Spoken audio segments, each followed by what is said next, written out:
राजकीय घडामोडी, सामाजिक विश्लेषण, कृषी विभाग, कला व मनोरंजन विश्व आणि क्रीडा क्षेत्रातील बातम्यांचे ताजे व अचूक अपडेट्स महाराष्ट्र शाही न्यूज मराठी।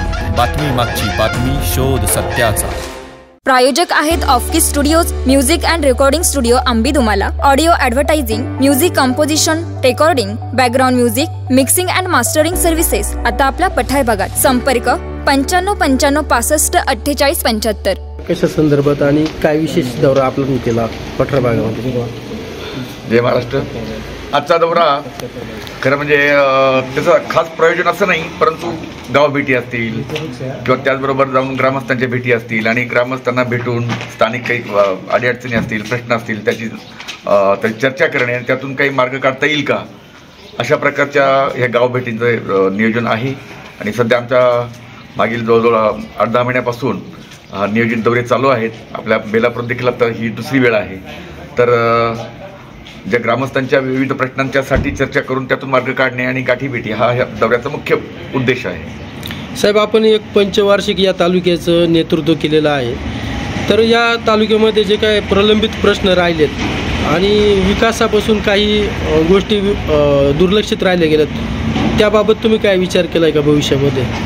ॲक्च्युली मी विधानसभेला एकदा नाही 2दा लढलो आणि तिसऱ्यांदा म्हणजे गेल्या वेळेस 2019ला आपण एकाच एक केलं आणि ॲक्च्युली आमची शिवसेनेची जागा भाजपला सुटल्यामुळे लढता आलं नाही, परंतु आम्ही एकाच एक केल्यामुळे बदल झाला, ही स्वागतार्ह गोष्ट आहे।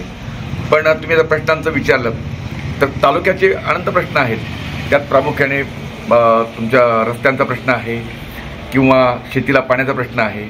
विशेषतः आपला ब्राह्मणवाडा गण आणि इकडचा पूर्वेचा आपला पठार भाग याला देखील शेतीच्या पाण्याचा ज्वलंत प्रश्न आहे। त्याचप्रमाणे आपण जर पाहिलं तर दळणवळणाच्या साधनांची सुविधा, एकतर आता बस डेपो कॉमन मॅनसाठी जे आपण प्रवास वाहतुकीची साधनं म्हणतो त्याच्यामध्ये बसेसचं प्रमाण देखील डेपोला कमी झालेलं आहे। त्यानंतर शिक्षणाचा प्रश्न आपण जर जवळच पाहिलं, संगमनेर असेल, लोणी असेल, even for that matter Baramati असेल, अशी संस्थानं उभी झालेली आहेत। पण अकोले तालुका इतकी संधी मिळाली, 40 वर्ष आपल्याकडे खरं म्हणजे त्यातली 20-25 वर्ष चांगल्या प्रकारची म्हणजे मंत्री असतील, प्रदेश अध्यक्षपद असेल किंवा विरोधी पक्षनेतेपद असेल, अशी चांगली सत्तापदं होती आणि आपल्याला एक वेगळ्या प्रकारचं मॉडेल आणि ट्रायबल बजेट आपल्या हातामध्ये होतं। एक वेगळ्या प्रकारचं ट्रायबल बजेटमधून एक मॉडेल उभं करता आलं असतं आणि आपल्याला लोणी आणि संगमनेर किंवा बारामतीच्या बरोबरीने आपला विकास तालुक्याचा करता आला असता। आज बरेच प्रश्न प्रलंबित आहेत, त्यात मग आपल्याकडे पर्यटनाचा विकास असेल, दळणवळणाच्या सुविधा असतील, शिक्षण सुविधा असतील, औद्योगिकीकरण असेल, शिकलेल्या मुलांच्या हाताला रोजगाराची निर्मिती असेल, शेतकऱ्यांच्या मालाला बाजारभाव असेल किंवा शेतमाल प्रक्रिया करून व्हॅल्यू ॲडिशन करून त्यातून शेतकऱ्यांचं उत्पन्न कसं वाढवता येईल, असे बरेच प्रश्न आहेत, अनंत अडचणी आहेत। पण यातून मार्ग काढता येईल, नक्कीच करता येईल। त्यासाठी आपण यातून खरं सगळ्यांनी एकत्र येऊन काहीतरी केलं पाहिजे की जेणेकरून आपला जो मागासलेला आदिवासी तालुका आहे हा खरं म्हणजे आपण चांगल्या प्रकारे डेव्हलप करून, मी तर म्हणतो पर्यटनाचा जर आपण प्रचंड विकास केला ना, आपल्याकडे खूप सौंदर्य आहे, निसर्ग सौंदर्य आहे, बरेच स्पॉट्स बघण्यासारखे आहेत। जर आपण पर्यटनाचा प्रॉपर विकास केला तर पर्यटनावर देशच्या देश जगतात, तर आपला तालुका का जगणार नाही? आणि जर प्राथमिक आपण जर पर्यटना विकासाला जर प्राधान्य दिलं तर खूप स्कोप आहे विकासाला आणि रोजगार निर्मितीला सुद्धा खूप स्कोप आहे, असं माझं प्रामाणिक मत आहे। आणि यासाठी खरं म्हणजे आपण सगळ्यांनी एकत्र येऊन जर राजकीय इच्छाशक्ती असेल तर बऱ्याच काही गोष्टी करता येतील, असं माझं प्रामाणिक मत आहे। 24ची निवडणूक पण जवळ आलेली आहे आणि या निवडणुकीमध्ये तालुक्यातील अनेक उमेदवार या रेसमध्ये आहेत, म्हणजे इच्छुक आहेत। तर यामध्ये तुम्ही पण इच्छुक आहात का आणि कुठल्या पक्षाकडून तुम्ही असणार आहे भविष्यामध्ये, कुठल्या पक्षाच्या चिन्हाखाली अकोले तालुक्यामध्ये निवडणूक लढणार आहात? खूप चांगला प्रश्न विचारलात। आपण पाहिलं असेल देशात किंवा राज्यात सुद्धा राजकारणाचा खेळ खंडोबा झालेला आहे। असं म्हणतात की कोणतं वासरू कोणत्या गायला पिते काहीच कळत नाही, म्हणजे राजकारण खरं तत्वहीन राजकारण बनत चाललं आहे, स्वार्थाचं राजकारण बनत चाललेलं आहे। पण मला सांगायला अभिमान वाटतो की मी गेले 15 वर्ष एकाच पक्षात आहे आणि आपण पाहिलं असेल की कुठला पक्ष बदल नाही, निष्ठा बदल नाही, एक तत्वनिष्ठ घेऊन एकाच पक्षाशी मी प्रामाणिक आहे आणि पक्षाने जर यावेळेस संधी दिली तर 100% माझी तयारी आहे आणि 2024 विधानसभा आपल्याला चांगल्या ताकदीने लढवायची आहे। एक तत्वनिष्ठ राजकारण करून, विकासात्मक राजकारण करून आपल्याला तालुक्याचा विकास करायचा आहे मी कुणावर टीका करणार नाही, परंतु आपण जर तत्वहीन राजकारण केलं, फक्त पैसा आणि पैशातून सत्ता असंच जर राजकारण करणार असू तर खरं म्हणजे देशाचं काही खरं नाही, राज्याचं काही खरं नाही आणि आपल्या तालुक्याचं तर खरं नाहीच नाही. आणि म्हणून आपल्याला एक तत्वधिष्ठित राजकारण करायचं आहे, विकासात्मक राजकारण करायचं आहे. आणि आपण 2024ला जर संधी दिली तर 100% माझं जे स्वप्न आहे, ज्यासाठी मी नोकरी सोडली, खरं म्हणजे आज माझे SP असताना व्हॉलंटरी रिटायरमेंट घेतली, त्याला 15 वर्ष झाली. आज माझे सगळे बॅचमेट्स IG आहेत, इन्स्पेक्टर जनरल ऑफ पोलीस अशा पदावर आहेत. आणि तालुक्याला माझी विनंती राहील की ज्या कारणासाठी मी नोकरी सोडली, एकदा संधी द्या आणि आपण तालुक्याच्या विकासाला कशा प्रकारची गती देऊ शकतो त्याचा माझ्याकडे ब्ल्यू प्रिंट आहे. मी आता सगळ्यांना उघड करणार नाही, कदाचित मी छापील स्वरूपात तयार करून मी तालुक्यात वाटेल. आणि तालुक्याच्या विकासासाठी फक्त रस्ते आणि असे ठराविक नाही, साचेबद्ध नाही, तर व्हेरियस अँगलनी आपल्याला तालुक्याचा विकास कसा करता येईल अशा प्रकारचे आयडियाज माझ्या डोक्यात आहेत. ब्ल्यू प्रिंट डोक्यात तयार आहे. ब्ल्यू प्रिंट लवकरच पब्लिश करून आपण तालुक्याला देऊ. आणि येणाऱ्या 2024ला मला सामोरं जायचंच आहे. आपण सगळ्यांनी संधी दिली तर नक्कीच काहीतरी वेगळ्या प्रकारची विकासात्मक मॉडेल मी आपल्या समोर सादर करील आणि तालुक्याचा विकास करील. पण यासाठी आपल्या सगळ्यांचं सहकार्य अपेक्षित करतो. आपण सहकार्य करालच अशी अपेक्षा व्यक्त करतो. धन्यवाद. महत्वाकांक्षी Pune Nashik railway semi high speed railway मार्ग हा आपल्या तालुक्यातून जात होता, परंतु आज आपल्या तालुका हा या रेल्वे मार्गापासून वंचित राहतोय अशीच भावना सर्व नागरिकांची निर्माण झालेली. याबद्दल काय सांगाल तुम्ही? नाही, याबद्दल आपण भांडलं पाहिजे, कारण दळणवळणाची साधनं असली तरी विकास आहे ना. रेल्वे जर आली तर आपल्या शेतमालाला आपल्याला कुठेतरी बाजारपेठ उपलब्ध होऊ शकते, आपल्याला जाण्यासाठी दळणवळण उपलब्ध होऊ शकतं. आणि यासाठी आपण पुन्हा लढा उभारला पाहिजे. राजकीय इच्छाशक्ती असेल तर आजही बदल होऊ शकतो. अजून जर फायनलाइज झाला नसेल, तुम्ही आता सांगितल्याप्रमाणे तो 3दा बदल केलेला आहे, तर आपण 4थ्यांदा बदल काय करू शकत नाही? जर आमचा मूळचा हक्क आमच्या तालुक्यात जाणार होता तर तो आम्हाला मिळालाच पाहिजे. यासाठी आपण 100% प्रयत्न करू, नवे त्यासाठी आपण लढा उभा करू, असं माझं प्रामाणिक मत आहे. आणि रेल्वे आपल्या तालुक्यातून गेलीच पाहिजे. जो ओरिजिनल सर्वे झालाय त्याप्रमाणेच आपला रेल्वे ट्रॅक झाला पाहिजे अशी माझी प्रामाणिक इच्छा आहे. साहेब, आपल्या या पठार भागाच्या विकासासाठी जो बोटा ते राजूर राज्यमार्ग क्रमांक 23 आहे याची दुपदरीकरण झालं पाहिजे आणि जी कस नदी आहे ही 12माही झाली पाहिजे अशी येथील नागरिकांची मागणी, यामागे आंदोलन देखील करण्यात आले. तर या भविष्यामध्ये हे प्रश्न तुमच्याकडून सुटतील का? यासाठी काय प्रयत्न असणार आपले?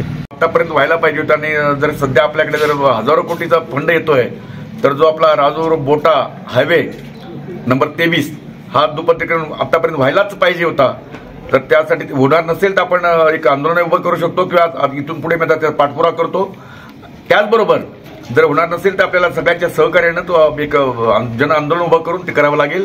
एवढंच नव्हे तर या भागाचा पाण्याचा ज्वलंत प्रश्न असल्यामुळे जो कच नदीकडून पाणी उचलणे आणि आपल्या भागाला देणे यासाठी देखील आपल्याला वॉटर अकाउंट जरी नसेल तर त्यासाठी शासकीय लेवलला काय करता येईल, वॉटर अकाउंटमधून किंवा कशातून वरची जे धरणं आहेत किंवा बॅकवॉटर आहे ते परत तिकडे वळवणे, काय मार्ग निघू शकतो याचा अभ्यास करावा लागेल. आणि ते पाणी आपल्याला उचलून इकडे आपल्या कच नदीमध्ये कसं टाकता येईल यासाठी प्रयत्न करावे लागतील. आणि 100% याच्यामध्ये माझं योगदान राहील. आपण सगळ्यांचं सहकार्य जर असेल तर 100% आपण तालुका लेवलला एवढंच नव्हे तर शासन लेवलला सुद्धा आपण त्याचं लढा उभारू किंवा तिथे पाठपुरावा करून तो प्रश्न मार्गी लावू अशी मी आपल्याला ग्वाही देतो. पुढच्या ज्या निवडणुकीमध्ये तुम्ही इच्छुक उमेदवार आहात आणि तुम्ही कार्यकर्त्यांना आता काय आवाहन कराल? पुढची निवडणूक कशी असणार आहे आणि कशा पद्धतीने तुम्ही निवडणूक लढणार आहात? माझं कार्यकर्त्यांना एकच आव्हान असेल किंवा मतदारांना किंवा तालुक्यातील सर्व जनतेला माझं आव्हान असेल की या विचका झालेल्या राजकारणाचं जर आपल्याला तत्वहीन राजकारणामध्ये बदल करायचा असेल तर ते आपल्याच हातात आहे. काय झालंय की कोण कधी सकाळी वेगळ्या पक्षात असतो, दुपारी वेगळ्या पक्षात असतो, संध्याकाळी वेगळ्या पक्षात असतो. जर आपल्याला पक्षावर पक्ष बघून मतदान न करता जर तुम्ही व्यक्ती बघून मतदान केलं आणि उपलब्ध पर्यायामध्ये तुम्ही चांगला व्यक्ती, चांगला उमेदवार किंवा आमदार म्हणून ज्याच्यामध्ये क्वालिटीज असतील अशा प्रकारची आपण फुटपट्टी लावावी. इच्छुक भरपूर असतात, परंतु त्या आमदार या पदाला योग्य असा उमेदवार तुम्ही निवडावा. कारण आमदारकी म्हणजे काही ठराविक गोष्टी नाही, तर आपल्याला विधानसभेमध्ये आपले प्रश्न मांडता आले पाहिजेत. कायदे करत असताना कायद्यामध्ये आपल्याला काहीतरी त्याच्यामध्ये आपल्याला प्रश्न मांडता आले पाहिजेत, विषय मांडता आले पाहिजेत, त्या कायद्यामध्ये आपल्याला काही भर घालता आली पाहिजे. अशा प्रकारचं करावं अपेक्षित आहे. तेवढंच नव्हे तर काहीतरी क्रिएटिव्ह आयडियाज, नवीन आयडियाज घेऊन आपल्या तालुक्याचा विकास कसं करता येईल. मग ते पर्यटन असेल, शिक्षणाचं असेल, रोजगाराचं असेल, त्याचबरोबर तुमच्या वैद्यकीय सुविधेचा असेल, दळणवळणाचा असेल, रेल्वेचा असेल, पिण्याच्या पाण्याचा असेल, शेतीच्या पाण्याचा असेल, याच्यासाठी क्रिएटिव्ह आयडियाज कोण देऊ शकतो अशा प्रकारचा उमेदवार तुम्ही अभ्यासांती ठरवावा असं मला प्रामाणिकपणे वाटतं. आणि उपलब्ध पर्यायामध्ये तुम्हाला चांगला जो उमेदवार वाटेल त्याला आपल्या लोकशाहीमध्ये तुम्हाला प्रत्येकाला अधिकार आहे, त्यामुळे आपण सर्वांनी योग्य ती निवड करावी. आणि 100% मला वाटतं आपण जर तशी फुटपट्टी लावली तर आपण मला नक्कीच संधी द्याल अशी अपेक्षा व्यक्त करतो. आणि येणाऱ्या विधानसभेत अजून त्याला वेळ आहे, परंतु एक संधी द्यावी, एकच संधी द्यावी अशी मी विनंती करतो आणि थांबतो. धन्यवाद. प्रमाणे आपले शाखा प्रमुख, सामाजिक कार्यकर्ते, लेखक आणि प्रसिद्ध बैलगाडा मालक दोन्ही फापाळे, आपण अनपेक्षितपणे या ठिकाणी खरोखर उपस्थित राहिला.